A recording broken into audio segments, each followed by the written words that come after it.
All India time નમસ્કાર દર્શક મિત્રો, દાહોદ જિલ્લાના ગરબાડા વિધાનસભાના આદિજાતિના અધ્યક્ષ શ્રી ગણપતભાઈ વસાવા સાહેબે શુભેચ્છા સંદેશમાં જણાવ્યું હતું કે સમાજે આપની પર વિશ્વાસ મૂકીને જે જવાબદારી સોંપી છે તેનું નિષ્ઠા, પારદર્શિતા અને સેવાભાવથી પાલન કરશો તેવી અપેક્ષા રાખી.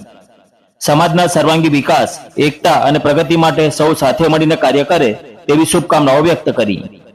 કાર્યક્રમમાં પ્રદેશ મંત્રી, નવસારી જિલ્લાના પ્રભારી, પૂર્વ ભાજપના પ્રમુખ શ્રી શંકરભાઈ અમલિયાર સાહેબ, 133 ગરબાડા વિધાનસભા ધારાસભ્ય શ્રી મહેન્દ્રભાઈ રમેશભાઈ ભાંભોર, અભિષેકભાઈ મેડા સાહેબ, પ્રદીપભાઈ મોહનિયા સાહેબ, પૂર્વ જિલ્લા પંચાયત પ્રમુખ શ્રી શીતલબેન વાઘેલા, પૂર્વ જિલ્લા પંચાયત પ્રમુખ શ્રી કરણસિંહભાઈ સોમજીભાઈ, દાહોદ જિલ્લા મહામંત્રી શ્રી મુકેશભાઈ લાંબાના, ગરબાડા ભાજપના પ્રમુખ શ્રી પ્રજીતભાઈ રાઠોડ, દાહોદ જિલ્લા પંચાયત ઉપપ્રમુખ, ગરબાડા તાલુકા પંચાયત પ્રમુખ, ગરબાડા વિધાનસભાના આવતા તમામ જિલ્લા પંચાયત સભ્યો, તાલુકા પંચાયત સભ્યો, અલગ અલગ મોરચાના હોદ્દેદારશ્રીઓ, સરપંચશ્રીઓ, કાર્યકર્તાઓ ગરબાડા ઉપસ્થિત રહ્યા હતા.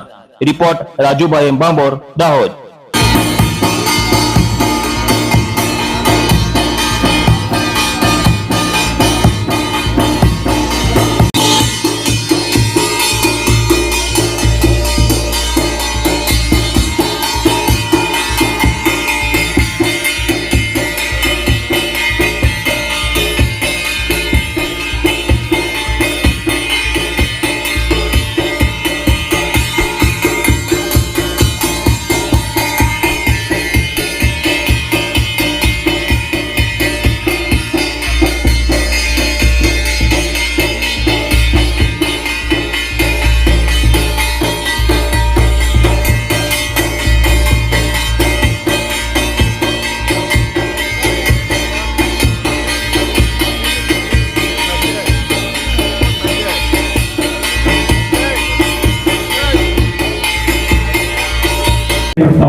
પણ આ તો માત્ર તાલુકા સંગઠનના પ્રમુખ, સંગઠનની બોડી, તાલુકા મોરચાના પ્રમુખ, મહામંત્રી, જિલ્લાના હોદ્દેદારો, ચૂંટાયેલા પ્રતિનિધિઓ,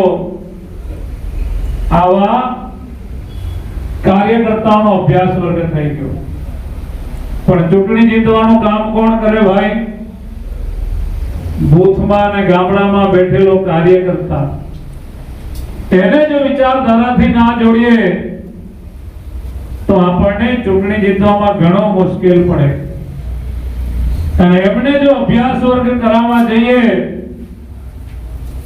તો લાખો ને કરોડોની સંખ્યામાં પહોંચી જાય. કારણ કે ભારતીય જનતા પાર્ટીના 18 કરોડ પ્રાથમિક સભ્ય છે. કેટલા આદિવાસી સમાજ અને આદિવાસી મોરચાએ સંકલ્પ લેવાનો છે કે ગઈ વખતની ચૂંટણીમાં આદિવાસી સમાજની 27 સીટોમાંથી 23 સીટોમાં ભારતીય જનતા પાર્ટીનો ભગવો લહેરાયો હતો.